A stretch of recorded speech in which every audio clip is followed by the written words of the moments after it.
야, 김대위. 너 지금 브리핑을 하는 거냐, 아니면 어디 술집에서 애교를 부리는 거냐? 정적이 흘렀다. 숨소리조차 들리지 않는 적막함이 경기도 포천시 이동면 승진부대 사단 사령부 지휘통제실을 가득 메웠다. 에어컨이 윙윙거리며 돌아가는 기계음만이 유일한 소음이었다. 대형 스크린 앞 레이저 포인터를 든 이서윤 대위의 손은 미동조차 없었다. 그녀의 서늘한 눈동자가 회의 테이블 상석에 삐딱하게 앉아있는 남자를 향했다. 사단 작전 참모 백상범 대령이었다. 백 대령은 이서윤 대위가 밤을 새워 준비한 지피 추진 철책 보강 작전 지도는 쳐다보지도 않고 있었다. 그는 징그럽게 번들거리는 입술로 혀를 차며 볼펜을 딱딱거렸다. 제 브리핑 내용에 문제가 있습니까? 참모님. 이서윤의 목소리는 건조했다. 감정이라곤 한 톨도 섞이지 않은 기계적인 톤이었다. 백 대령이 그 태도가 마음에 안 든다는 듯 미간을 찌푸리며 콧방귀를 뀌었다. 문제는 내 태도지. 목소리 톤이 그게 뭐냐? 아주 앙칼져서 듣기가 싫어 죽겠어. 여자가 말이야 좀 부드럽게 귀에 쏙쏙 들어오게 말을 해야지. 그렇게 빡빡 긁는 소리를 내면 듣는 사람 기분은 생각 안 해? 그는 주변에 앉아있는 다른 참모들을 둘러보며 동의를 구하듯 킬킬거렸다. 안 그러냐? 정보참모. 자네도 듣기 거북하지. 무슨 여군이 아니라 기계 덩어리가 말하는 줄 알았네. 정보참모인 박중령은 난처한 표정으로 헛기침만 하며 시선을 피했다. 사단장 역시 미간을 문지르며 피곤하다는 듯 침묵을 지켰다. 계급이 깡패인 군대, 그 중에서도 폐쇄적인 전방부대에서 사단장의 신임을 받고 있다는 착각에 빠진 작전 참모의 폭주를 막을 사람은 아무도 없었다. 이서윤은 레이저 포인터를 내려놓지 않았다. 작전 설명 중입니다. 감정적인 부분은 배제하고 팩트 위주로 보고드리고 있습니다. 아이고, 팩트 같은 소리하고 자빠졌네. 백 대령이 책상을 쾅 내리쳤다. 너 그따위로 말대꾸하라고 사관학교에서 가르치던? 아주 눈 동그랗게 뜨고 대드는 꼬라지 좀 보소. 야, 이 대위. 너 내가 인생 선배로서 충고 하나 하는데 그 성질머리 못 고치면 너 시집 못 간다. 시집. 가장 공적이어야 할 작전회의, 그것도 사단장과 예하 연대장들이 화상으로 지켜보는 엄중한 자리에서 나올 단어가 아니었다. 하지만 백 대령은 멈추지 않았다. 너 거울은 보고 다니냐? 화장기도 하나 없이 입술은 허옇게 트고 머리는 귀신 산발을 해가지고. 쯧쯧. 여자가 좀 꾸미는 맛이 있어야지. 너 그러고 다니면 남자들이 다 도망가. 나중에 남편한테 아침밥 차려줄 때도 그 얼굴로, 그 목소리로 밥 드십시오 할 거냐? 밥맛 떨어지게. 백 대령의 입에서 침이 튀었다. 너 그래서 어디 시집이나 갈 수 있겠냐고. 주제 파악 좀 하고 살아라. 브리핑 준비할 시간에 마스크팩이라도 좀 붙이고 오든지. 얼굴이 그게 뭐냐, 재수없게. 회의실 구석에 배석해 있던 초급 장교들이 숨을 들이켰다. 명백한 인신공격이자 성희롱이었다. 하지만 이서윤의 표정은 여전히 변화가 없었다. 모욕감이 치밀어 오르지 않는 건 아니었다. 다만 그녀는 프로였다.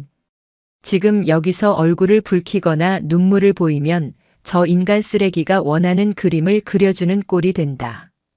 이서윤은 천천히 숨을 고르며 입을 열었다. 사적인 조언은 감사하지만 지금은 작전 회의 중입니다. 브리핑 계속해도 되겠습니까? 그녀의 반응이 예상보다 너무 덤덤하자 백 대령의 얼굴이 불그락푸르락 달아올랐다. 그는 들고 있던 서류철을 테이블에 집어 던지듯 내려놓았다. 됐어. 기분 잡쳐서 더는 못 듣겠다. 야, 작전장교. 내가 대신해. 저거 꼴도 보기 싫으니까 뒤로 빠지라고 해. 승진. 알겠습니다. 작전장교가 허둥지둥 자리에서 일어났다. 이서윤은 군말 없이 단상에서 내려왔다. 그녀가 자리로 돌아가 앉는 순간까지 백태령의 중얼거림은 멈추지 않았다. 독하다 독해. 저러니 노처녀 히스테리 소리를 듣지. 여자는 역시 조신한 맛이 있어야 하는데 말이야. 에잉 쯧. 이서윤은 자리에 앉아 묵묵히 수첩을 펼쳤다. 그리고 볼펜을 꾹 눌러 백상범이 뱉은 말들을 토시 하나 틀리지 않고 기록하기 시작했다. 10월 24일 9시 42분. 작전 브리핑 중. 시집이나 가겠냐는 발언. 화장 지적. 밥맛 떨어진다는 모욕. 그녀의 손끝에 들어간 힘 때문에 종이가 찢어질 듯 눌렸다. 하지만 그녀의 얼굴은 여전히 서늘할 정도로 차분했다. 아직은 때가 아니었다. 회의가 끝나고 참모들이 썰물처럼 빠져나갔다. 백태령은 사단장에게 아부 섞인 웃음을 흘리며 가장 먼저 회의실을 나갔다. 이서윤은 마지막까지 남아 뒷정리를 했다. 스크린을 끄고 기밀 문서를 파쇄기에 넣었다. 이 대위 괜찮아? 정보참모 박중령이 나가다 말고 슬쩍 말을 걸었다. 네, 괜찮습니다.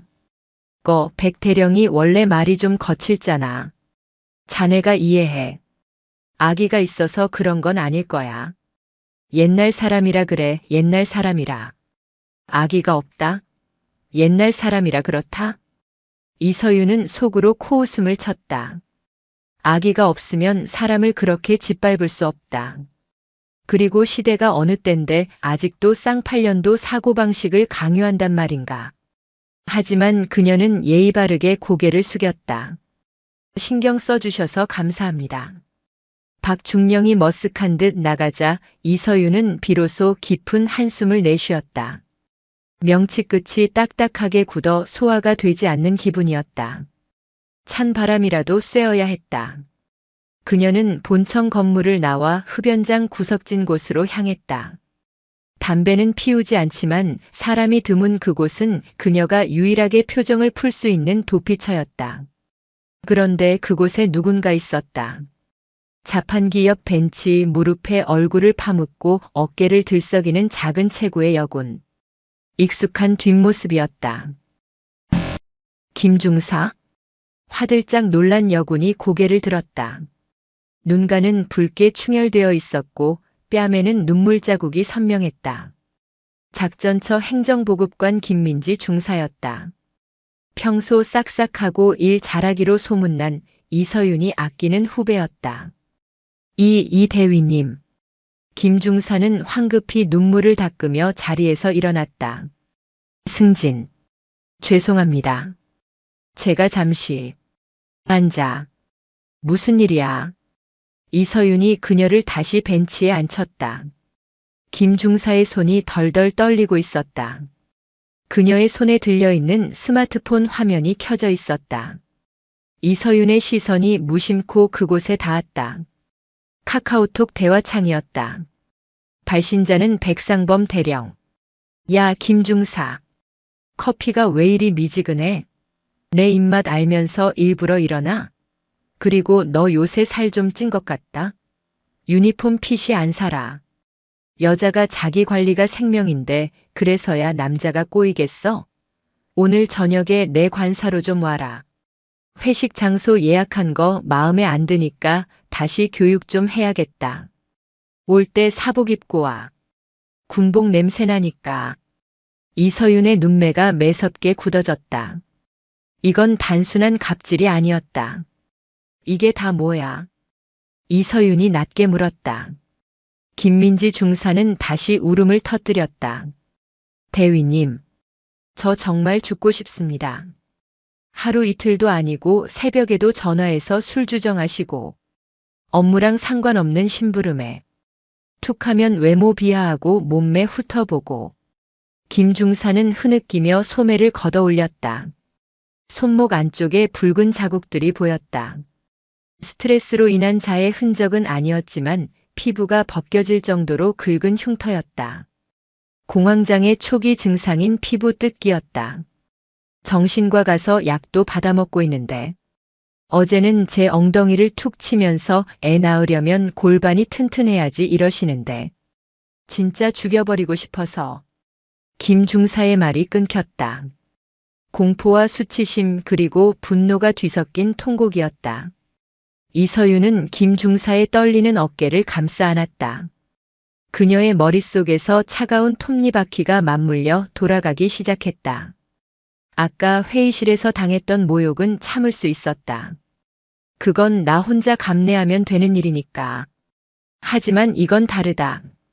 내 부하, 그것도 성실하고 죄 없는 부사관이 저 인간 쓰레기 때문에 무너져 내리고 있었다. 김중사. 이서윤이 김중사의 눈을 똑바로 바라보며 불렀다. 그동안 모은 증거 다 있어? 네. 증거요? 카톡 내용, 통화 녹음, 블랙박스, 뭐든 백대령이 너한테 짓거린 거. 하나도 빠짐없이 다 가지고 있냐고. 김 중사는 멍하니 고개를 끄덕였다. 네. 무서워서 지우지도 못하고 다 가지고 있습니다. 녹음 파일도 수십 개는 돼요. 잘했어. 이서윤은 주머니에서 자신의 스마트폰을 꺼냈다. 그리고 아까 회의실에서 적었던 메모를 떠올렸다. 이 전쟁은 내가 시작한다. 그녀는 차가운 목소리로 말했다. 울지 마. 눈물은 저 새끼가 흘리게 해줄 테니까. 싹 다 모아서 오늘 밤 내 숙소로 가져와. 하나도 남김없이. 그날 밤 이서윤의 비옥휴독 신자 간부 숙소방은 새벽 3시가 넘도록 불이 꺼지지 않았다. 책상 위에는 노트북이 켜져 있었고 김민지 중사가 넘겨준 USB가 꽂혀 있었다. 스피커에서는 백상범 대령의 역겨운 목소리가 흘러나왔다. 야, 민지야. 오빠가 외로워서 그래. 너는 왜 그렇게 뻣뻣하니? 군인이기 전에 여자잖아. 오빠가 진급하면 너 편한 보직으로 빼준다니까? 역겨움에 위액이 넘어올 것 같았다. 오빠라는 호칭부터 시작해서 직위를 이용한 위력에 의한 성추행 시도까지. 이건 빼도 박도 못할 범죄였다. 이서윤은 헤드셋을 낀 채 무표정한 얼굴로 녹취록을 작성했다. 타닥 타닥 타닥. 키보드 두드리는 소리가 마치 기관총 쏘사 소리처럼 방안을 채웠다. 증거 12. 2025년 9월 10일 회식 후 강제 차량 탑승 요구 녹취 증거 13. 2025년 10월 2일 카카오톡 대화 내용. 성적 수치심 유발 발언 다수 포함 증거 14. 부당 업무 지시개인 세탁물 수거, 자녀 학원 픽업 관련 블랙박스 영상. 파일은 차고 넘쳤다. 김 중사가 당한 것뿐만 아니라 오늘 아침 회의실에서 자신이 당한 모욕적인 발언이 담긴 회의 녹화 영상도 확보했다. 작전처 서무병을 조용히 압박해 보안 절차를 거쳐 백업해 둔 것이었다. 백상범. 내가 그리 자랑하는 그 계급장 걸레짝으로 만들어주마. 이서윤은 화면 한 구석에 띄워져 있는 인터넷 창을 바라봤다. 군대 이슈 판독기 마이너스 밀리터리 스나이퍼 구독자 120만 명. 현역 군인들도 몰래 본다는 군 비리 폭로 전문 유튜버 채널이었다. 백대령은 다음 달 장군 진급 심사를 앞두고 있었다. 그리고 며칠 뒤에는 지역 방송국과 국민과 함께하는 군대라는 주제로 인터뷰가 예정되어 있었다. 그는 요즘 자상한 지휘관 소통하는 군인 코스프레를 하느라 혈안이 되어 있었다. 그 가증스러운 가면을 벗겨버리기 딱 좋은 타이밍이었다. 이서윤은 군 법무관 출신으로 전역 후 서초동에서 독사라고 불리는 대학 동기 변호사에게 메시지를 보냈다. 이서윤자냐? 변호사 최강혁 아니. 야근 중. 왜 전방의 수호신께서 이 시간에. 이서윤 물건 하나 있다. 아주 크고 더러운 물건. 변호사 최강혁 견적은 이서윤 형사, 민사 합쳐서 인생 하직시킬 견적. 상대는 대령이야. 변호사 최강혁 호. 대령 목을 따겠다고. 수임료는 승소 후 성공 보수로 3개 받는다. 이서윤 돈은 걱정 마. 합의금으로 내 사무실 임대료 몇 년치는 뽑아줄 테니까. 준비해.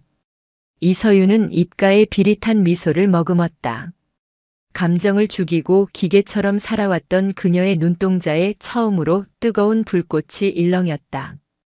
그것은 정의감이자 동시에 사냥감을 앞에 둔 맹수의 본능이었다.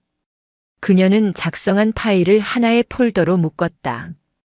폴더명은 쓰레기 소각장. 이서윤은 곧바로 밀리터리 스나이퍼의 제보 메일 주소를 입력했다. 첨부 파일 업로드 게이지가 차오르기 시작했다. 10%, 50%, 99%. 전송이 완료되었습니다. 엔터키를 누르는 그녀의 손가락에는 한치의 망설임도 없었다. 이제 포천 이동면 바닥이 뒤집어질 시간이었다. 기대해라, 백상범. 시지? 아니, 넌 감방이나 갈 준비해. 창밖으로 5군단의 새벽을 알리는 기상 나팔 소리가 희미하게 들려오고 있었다.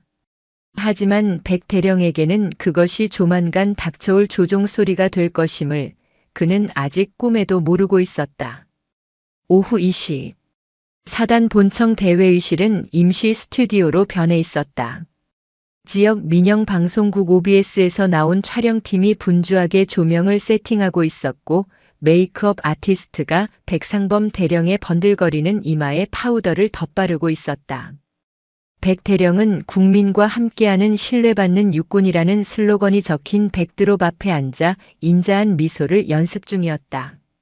참모님, 웃으실 때 입꼬리를 조금만 더 자연스럽게 올려주세요. 네, 좋습니다. 아주 훌륭하십니다. PD의 칭찬에 백 대령은 헛기침하며 어깨를 으쓱했다. 제가 원래 부하들한테는 옆집 형님처럼 대하는 스타일이라서. 허허. 자연스럽게 나오겠지요? 회의실 뒤편에서 상황 관리를 위해 대기하던 이서윤 대위는 무표정한 얼굴로 태블릿 PC를 보고 있었다. 화면 속 시계가 25분을 가리키고 있었다. 지금쯤이군. 그녀가 예상한 시간은 정확했다. 자, 큐. PD의 수신호와 함께 리포터가 마이크를 잡고 밝게 멘트를 시작했다. 네, 저는 지금 중부 전선의 핵심 승진 부대에 나와 있습니다. 오늘은 장병들의 아버지이자 어머니 같은 마음으로 부대를 이끄는 작전 참모 백상범 대령님을 모셨습니다. 안녕하세요. 반갑습니다. 백상범입니다. 대령님, 요즘 군내 소통이 화두인데요. 대령님만의 특별한 리더십 철학이 있다면 무엇일까요? 백 대령이 기다렸다는 듯 그윽한 눈빛을 연기했다. 철학이라기보다는 저는 부하들을 제 친자식, 친동생처럼 생각합니다. 특히 여군이나 초급 간부들이 겪는 고충을 제가 먼저 다가가서 들어주고 그때였다. 징-징-징-징-. 촬영 스태프들의 주머니, PD의 손에 들린 스마트폰, 심지어 대기 중이던 정훈 장교의 휴대전화까지. 회의실 안에 있는 거의 모든 사람의 스마트폰이 동시에 진동하기 시작했다. 유튜브 알림 설정이 되어 있는 사람들에게 동시에 뜨는 긴급 알림이었다. 밀리터리 스나이퍼 충격 단독 친자식처럼 여군 엉덩이 만지는 대령. 녹취록 공개. PD는 촬영 중이라 차마 폰을 확인하지 못했지만 뒤에 서 있던 조명 보조가 폰을 확인하더니 헉 하고 숨을 들이켰다. 정훈 공보참모부 소속 김 대위의 얼굴이 사색이 되었다. 죄송합니다만 잠시만요. NG. PD가 이상한 낌새를 눈치채고 컷을 외쳤다. 무슨 일이야? 산만하게. 백 대령이 미간을 찌푸리며 물었다. 하지만 아무도 대답하지 못했다. 모두가 홀린 듯 스마트폰 화면을 들여다보고 있었다. 영상 속 썸네일은 모자이크 처리되었지만 누가 봐도 백상범 대령의 뒷모습이었다. 그리고 자막에는 붉은 글씨로 성희롱갑 질포건 종합선물 세트라고 적혀 있었다. PD가 떨리는 손으로 영상을 재생했다. 야, 민지야. 오빠가 외로워서 그래. 군인이기 전에 여자잖아. 적막한 회의실에 백태령의 걸쭉한 목소리가 쩌렁쩌렁 울려 퍼졌다. 변조도 되지 않은 날 것 그대로의 목소리였다. 백태령의 얼굴이 순식간에 흑빛으로 변했다. 이게 무슨... 영상은 멈추지 않았다. 너 그따위로 해서 시집이나 가겠냐? 화장 좀 하고 다녀라, 재수없게. 엉덩이가 튼실해야 애를 잘 낳지. 이리 와서 술 한 잔 따라봐. 리포터는 경악한 표정으로 입을 틀어막았고 메이크업 아티스트는 뒷걸음질 쳤다. PD는 낭패라는 표정으로 백태령과 스마트폰을 번갈아 보았다. 이거 대령님 목소리 맞습니까? PD의 싸늘한 질문에 백태령은 자리에서 벌떡 일어났다. 의자가 뒤로 넘어지며 쾅 소리를 냈다. 아, 아니야. 이거 어떤 새끼가 조작한 거야. 요즘 딥페이크인가 뭔가 그거라고. 어떤 미친놈이 감히. 그는 고래고래 소리를 질렀지만 이미 눈동자는 쥐새끼처럼 불안하게 흔들리고 있었다. 그는 본능적으로 주변을 둘러보았다. 회의실 구석, 어둠 속에 서 있는 이서윤 대위와 눈이 마주쳤다. 그녀는 태블릿 PC를 가슴에 안은 채 입꼬리를 아주 미세하게 올리며 그를 응시하고 있었다. 마치 이제 시작이야라고 말하는 듯한 눈빛. 너냐? 백태령이 삿대질하며 이서윤에게 다가오려던 찰나 정훈 참모가 다급하게 뛰어들어왔다. 대령님, 지금 사단장님께서 찾으십니다. 국방부 기자단에서 전화 오고 난리가 났습니다. 인터뷰고 뭐고 지금 당장 올라가셔야 합니다. 이거 나. 전현이 범인이야. 야, 이서윤. 백태령은 정훈 장교들에게 이끌려 반강제로 끌려나갔다. 끌려가면서도 그는 악귀처럼 소리를 질러댔다. 내가 가만둘 줄 알아? 다 죽여버릴 거야. 감찰 불러. 헌병 불러. 그가 사라진 회의실에는 싸늘한 침묵만이 남았다. OBS 촬영팀은 주섬주섬 장비를 챙겼다. PD가 혀를 차며 혼잣말을 뱉었다. 친자식한테 엉덩이 만지게 해달라 그러냐? 더러워서 진짜.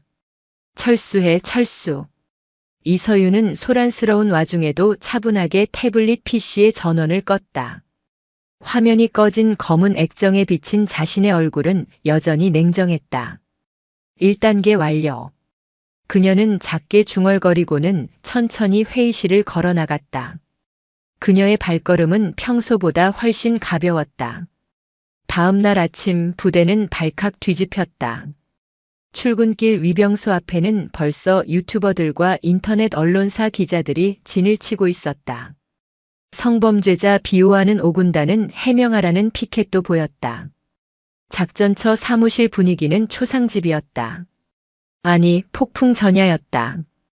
백상범 대령은 직무정지 명령이 내려지기 전까지 어떻게든 상황을 뒤집으려 발악하고 있었다. 전 간부 휴대전화 걷어. 아침 점호가 끝나자마자 작전처장실에서 나온 백태령의 첫 마디였다. 그의 눈은 핏발이 서 있었고 하루 사이에 10년은 늙어 보였다. 보안 위규 확인한다는 명목으로 싹 다 걷어. 사진첩, 녹음 파일, 카카오톡, 텔레그램까지 싹 다 뒤져. 분명히 이 안에 내부 고발자 새끼가 있어. 행정관들이 쭈뼛거리며 간부들의 휴대전화를 걷기 시작했다. 다들 불만이 가득했지만 눈이 돌아간 대령 앞에서 토를 달 수는 없었다. 그때 이서윤 대위가 자리에서 일어나지 않은 채 말했다. 거부합니다. 사무실의 공기가 얼어붙었다. 백대령이 천천히 고개를 돌려 이서윤을 노려보았다. 뭐라고? 휴대전화 제출 거부합니다. 적법한 수사 절차나 영장 없이는 개인의 사유재산이자 통신기기를 함부로 압수하거나 수색할 수 없습니다. 이는 군형법 및 개인정보보호법 위반입니다. 이서윤은 또박또박 마치 법전을 낭독하듯 말했다. 백 대령이 성큼성큼 다가와 이서윤의 책상을 주먹으로 내리쳤다. 쾅! 법? 야, 이서윤. 지금 법 따지냐? 내가 까라면 까는 거짓말이 많아. 너지? 내가 제보했지? 그 맹랑한 눈깔 굴릴 때부터 내가 알아봤어. 백 대령이 이서윤의 멱살을 잡으려는 듯 손을 뻗었다. 하지만 이서윤은 눈 하나 깜짝하지 않고 뒷주머니에서 또 다른 휴대전화 업무용이 아닌 개인용을 꺼내 녹음 버튼을 눌렀다. 지금 이 상황도 녹음 중입니다. 폭행 및 협박 혐의 추가하시겠습니까? 이 독사 같은 년이. 백 대령의 손이 허공에서 부들부들 떨렸다. 때리면 끝장이라는 걸 그도 알고 있었다. 그는 이를 갈며 손을 내렸다. 좋아. 법대로 해보자 이거지. 김민지 중사 어디 갔어? 걔 불러와. 이서윤의 눈썹이 꿈틀했다. 김 중사는 현재 병가 중입니다. 심신불안정으로 인해 출근이 불가합니다. 웃기고 있네. 꾀병 부리지 말고 튀어오라 그래. 내 앞에서 직접 해명하라고 해. 내가 걔한테 얼마나 잘해줬는데 배은망덕하게 뒤통수를 쳐? 백 대령이 고래고래 소리를 지르자 이서윤이 자리에서 일어났다. 그녀는 백 대령보다 키는 작았지만 뿜어내는 기세는 그를 압도하고 있었다. 잘해줬다고요? 성희롱하고 사적 심부름시키고 인격 모독한 게 잘해준 겁니까? 뭐 성희롱? 야, 그게 어떻게 성희롱이야? 딸 같아서 농담 좀 한 거 가지고. 요즘 애들은 왜 이렇게 유난이야? 그 유난 때문에 대령님 옷 벗게 생기셨습니다. 그리고 김민지 중사는 제가 보호합니다. 만나고 싶으시면 제 변호사 통해서 연락하십시오. 변호사? 백 대령이 코웃음을 쳤다. 대위 나부랭이가 변호사를 써? 돈이 썩어나냐? 그 순간 사무실 문이 열리며 헌병대군 사경찰 완장을 찬 수사관 2명이 들어왔다. 그리고 그 뒤로 말끔한 정장 차림의 남자가 서류 가방을 들고 들어왔다. 이서윤의 대학 동기이자 법무법인 광야의 에이스 최강혁 변호사였다. 최 변호사는 사무실을 둘러보더니 백 대령을 향해 젠틀하게 웃어 보였다. 안녕하십니까? 이서윤 대위와 김민지 중사의 법률 대리인을 맡은 최강혁 변호사입니다. 방금 제 의뢰인에게 대위 나부랭이라고 하셨습니까? 그것도 모욕죄 구성 요건에 해당하는데 추가해 드릴까요? 백 대령은 멍하니 입을 벌렸다. 수사관님들 뭐 하십니까? 피의자 백상범 대령 증거인멸 시도 정황이 포착되었는데 긴급 체포 안 하십니까? 최 변호사의 말에 헌병 수사관이 백 대령 앞으로 다가왔다. 백상범 대령님, 군형법 제92조 추행 및 직권남용, 모욕 혐의로 조사받으셔야겠습니다. 동행하시죠. 이거 내가 누군지 알아? 나 사단장님이랑 호형호재하는 사이야. 감찰 참모 불러. 백 대령이 발버둥 쳤지만 젊은 헌병 수사관들의 힘을 당해낼 수는 없었다. 그는 양팔이 붙들린 채 질질 끌려나갔다. 복도 끝까지 그의 비명이 울려 퍼졌다. 이서윤, 너 내가 가만둘 것 같아? 너 군 생활 끝났어. 내가 너 죽여버릴 거야. 사무실에 남은 작전처 간부들은 숨조차 쉬지 못했다. 이서윤은 흐트러진 옷매를 정리하고 최 변호사를 보며 짧게 고개를 끄덕였다. 왔냐? 타이밍 죽이지? 근데 너 진짜 독하다. 저런 인간 밑에서 어떻게 1년을 버텼냐? 최 변호사가 혀를 내둘렀다. 이서윤은 책상 위에 놓인 김민지 중사의 빈자리를 바라보며 덤덤하게 말했다. 이제 시작이야. 저 인간 아직 정신 못 차렸어. 사단장 백 믿고 빠져나가려고 할 거야. 그래서 준비했지. 2라운드. 최 변호사가 서류 가방에서 두툼한 봉투를 꺼냈다. 백상범 대령은 헌병대 조사실에서도 기세등등했다. 그는 사단장이 자신을 버리지 않을 것이라 굳게 믿고 있었다. 군대라는 조직은 제 식구 감싸기가 관습법처럼 통용되는 곳이니까. 게다가 자신이 입을 열면 다칠 고위 간부들이 한둘이 아니었다. 야, 수사관. 적당히 하자. 나 다음 달에 장군 진급 심사야. 이거 무혐의로 끝나면 너희들 내가 가만 안 둔다. 그는 조사받는 와중에도 다리를 꼬고 앉아 으름장을 놓았다. 하지만 상황은 그가 생각하는 것보다 훨씬 심각하게 돌아가고 있었다. 유튜브 영상은 조회수 500만 회를 돌파했다. 청와대 국민청원 또는 국회 국민동의청원 게시판에는 군대 내 악질 상관 백모 대령의 파면과 구속 수사를 촉구합니다라는 청원이 올라온 지 반나절 만에 20만 명의 동의를 얻었다. 국방부 장관이 긴급 브리핑을 통해 지휘 고하를 막론하고 엄정 수사하겠다고 발표했다. 사단장은 꼬리 자르기를 결심했다. 백 대령은 유치장에 갇혀서야 변호사를 불렀다. 군 법무관 출신의 전관 변호사였다. 김 변호사, 이거 어떻게 좀 안 되겠어? 합의만 하면 되는 거 아니야? 돈은 얼마든지 줄 테니까. 대령님, 상황이 안 좋습니다. 여론이 너무 들끓어서. 일단 피해자랑 합의하는 게 최우선입니다. 특히 김민지 중사 그 친구가 처벌 불원서를 써주면 집행유예라도 노려볼 수 있습니다. 김민지. 그래, 그 계집애는 마음이 약하니까. 내가 잘 구슬리면 될 거야. 백 대령은 썩은 동아줄이라도 잡는 심정으로 몰래 반입한 대포폰을 꺼냈다. 그리고 김민지 중사의 부모님 번호를 알아내 전화를 걸었다.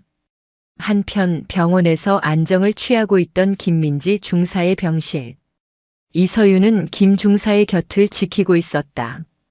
그때 김 중사의 어머니 전화벨이 울렸다. 모르는 번호였다. 이서윤은 직감적으로 손을 들어 제지했다. 그리고 최강혁 변호사에게 눈짓했다. 최 변호사는 즉시 통화 녹음 준비를 마쳤다. 스피커폰으로 받으세요. 어머니. 이서윤의 말에 김 중사의 어머니가 떨리는 손으로 통화 버튼을 눌렀다. 여보세요? 아, 김민지 중사 어머님이시죠? 저 백상범 대령입니다. 목소리는 비굴할 정도로 상냥했다. 아이고, 따님이 많이 편찮으시다면서요? 제가 평소에 민지를 친딸처럼 아끼다 보니 훈육이 좀 과했나 봅니다. 오해가 좀 있는데. 제가 치료비랑 위로금 해서 5천, 아니 1억 드리겠습니다. 1억이면 시골에서 큰 돈 아닙니까? 민지 앞길도 생각하셔야죠. 군 생활 계속해야 하는데 상관 고소해서 좋을 거 없잖습니까? 전형적인 회유와 협박이었다. 1억이라는 돈으로 입을 막고 군 생활을 인질로 삼는 비열한 수법. 김 중사의 어머니가 분노로 몸을 떨며 소리치려 하자 이서윤이 대신 전화기를 가져갔다. 1억이라. 대령님, 퇴직금 가압류 들어갈 건데 그 돈은 어디서 나십니까? 누구야? 이 목소리 이서윤이냐? 백 대령의 목소리가 순식간에 돌변했다. 네. 김민지 중사 보호자 자격으로 받았습니다. 방금 말씀하신 내용, 특가법상 보복 협박 및 증인 매수 시도로 추가 고소하겠습니다. 형량이 최소 1년은 더 늘어나겠네요. 축하드립니다. 야, 이 미친년아. 너 내 인생 망치려고 작정했어.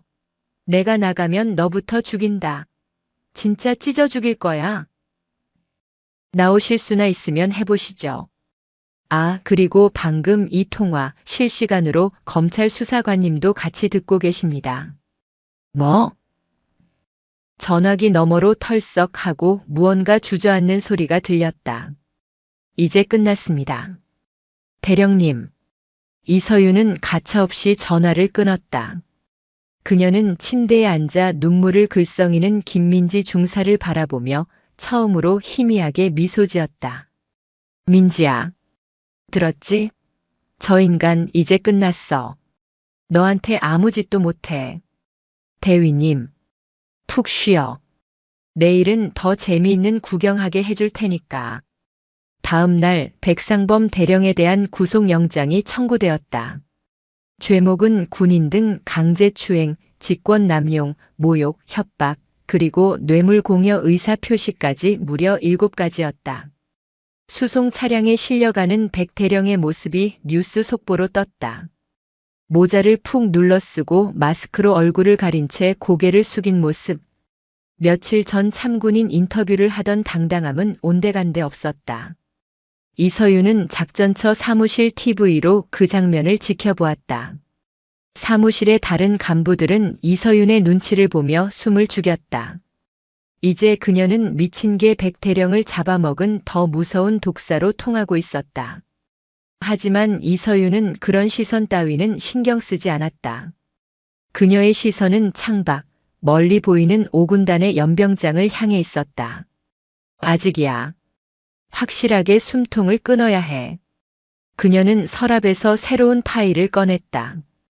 그것은 백대령이 지난 2년간 군납업자와 결탁해 횡령한 비리 자료였다. 성범죄로 사회적 매장을 시켰으니 이제는 경제적, 법적으로 재기 불능 상태로 만들 차례였다. 잔인하다고? 아니, 피해자가 흘린 눈물에 비하면 이건 자비로운 처사였다. 이서윤의 복수는 이제야 클라이맥스로 향하고 있었다. 구치소 독방에 수감된 백상범 대령은 아직도 상황 파악을 못하고 있었다. 그는 면회 온 아내에게 고래고래 소리를 질렀다. 야, 사단장님한테 연락했어? 5군단 법무참모는 뭐래? 내가 나가기만 하면 다 죽여버릴 거야. 하지만 아내의 표정은 싸늘했다. 그녀는 이혼 서류가 든 봉투를 투명한 칸막이 너머로 들이밀었다. 여보. 아니, 백상범 씨. 당신 뉴스 못 봤어? 성범죄도 모자라서 횡령까지 했더라. 군납업체한테 뒷돈 받고 불량식자재 납품하게 해줬다며? 그 썩은 고기를 우리 아들 같은 병사들한테 먹여? 뭐야? 그게 무슨 소리야? 백 대령의 동공이 지진이라도 난 듯 흔들렸다. 같은 시각 군 검찰단 조사실.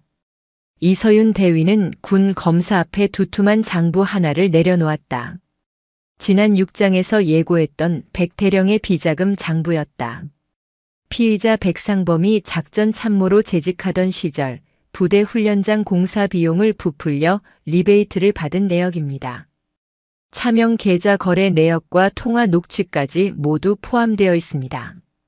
군 검사가 혀를 내둘렀다. 이 대위 대단하군.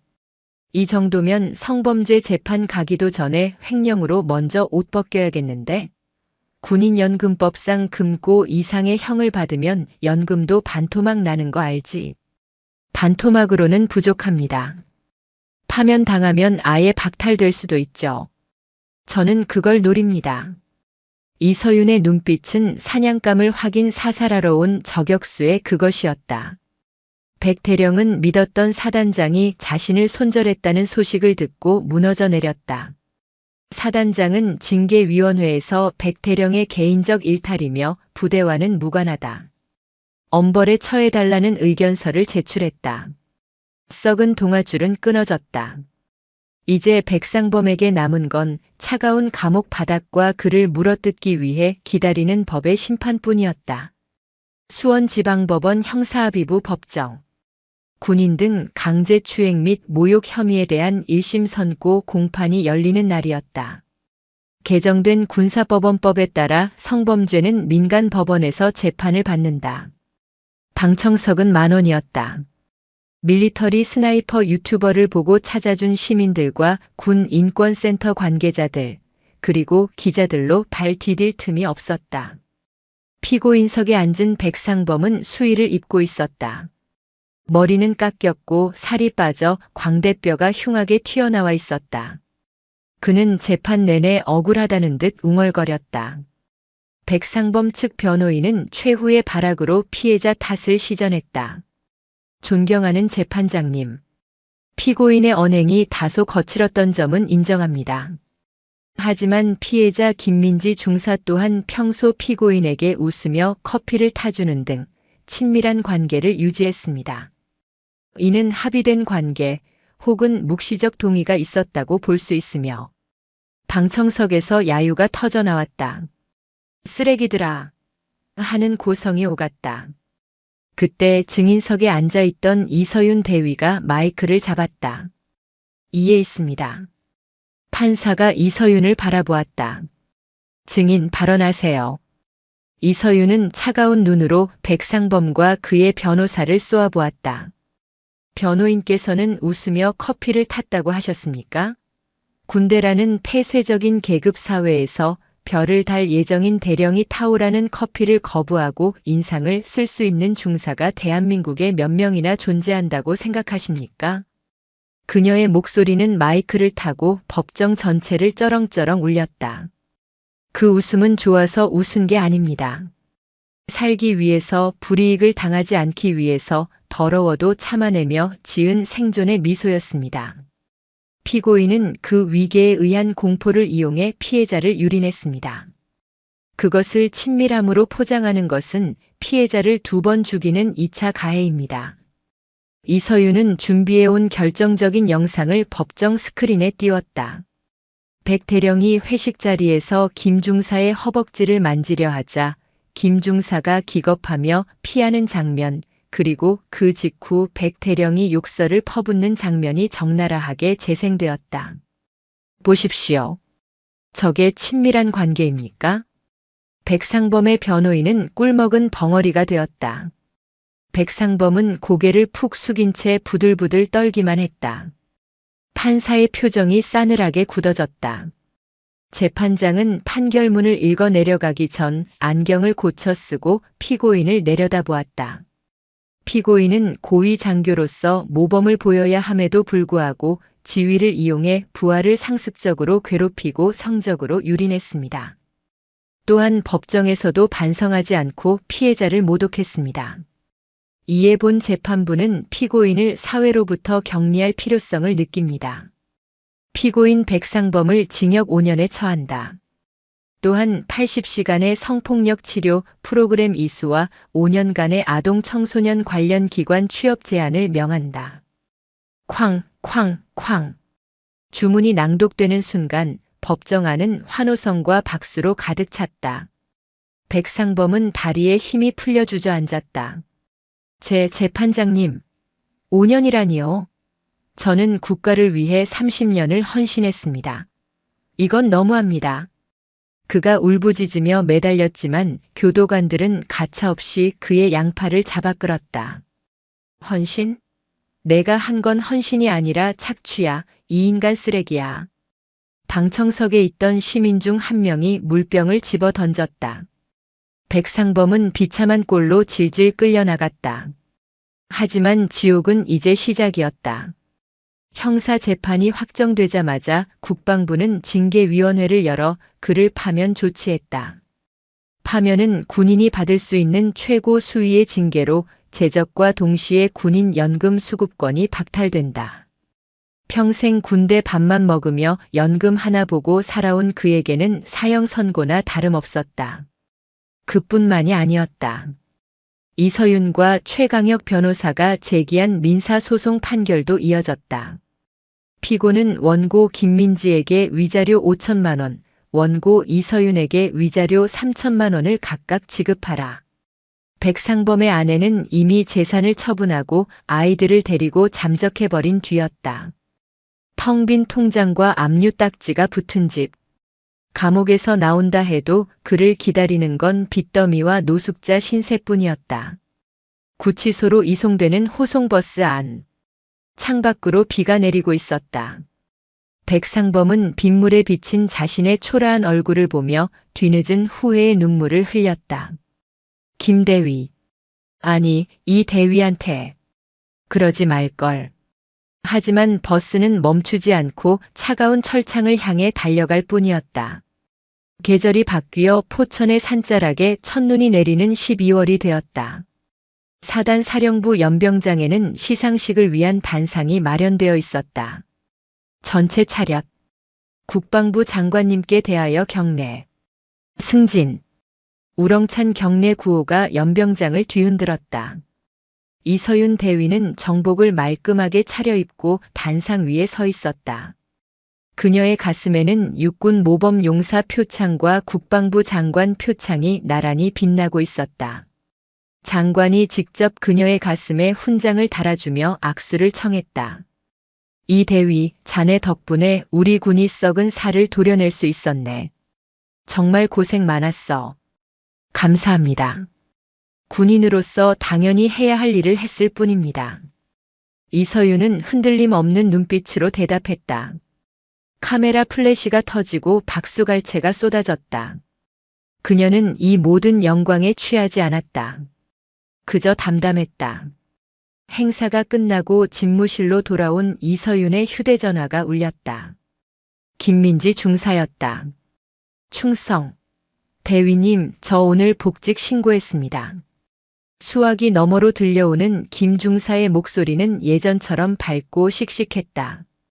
그래. 몸은 좀 어때? 완전히 다 나았습니다. 그리고 대위님이 받아주신 배상금으로 어머니 가게빚도 다 갚았어요. 진짜 감사합니다. 평생 은혜 잊지 않겠습니다. 김 중사가 울먹이자 이서윤은 피식 웃으며 창가로 다가갔다. 은혜는 무슨. 밥이나 잘 먹고 일이나 똑바로 해. 작전처 바쁘니까. 네, 알겠습니다. 사랑합니다, 대위님. 전화를 끊은 이서윤은 책상 위에 놓인 명패를 바라보았다. 작전처 작전장교 대위 이서윤. 그 옆자리 한때 백상범이 앉아있던 작전 참모의 자리는 이제 합리적이고 인품 훌륭한 새 참모로 채워져 있었다. 사무실의 공기는 맑았고 병사들의 표정은 밝았다. 모든 것이 제자리로 돌아왔다. 김대위, 커피 한잔 할까? 새로운 작전 참모가 온화하게 물었다. 제가 타오겠습니다. 이서윤이 일어나려 하자 참모가 손사래를 쳤다. 아냐. 내가 타먹을게. 이 대위는 저기 가서 좀 쉬어. 그동안 고생 많았잖아. 이서윤은 멈칫하다가 옅은 미소를 지으며 고개를 끄덕였다.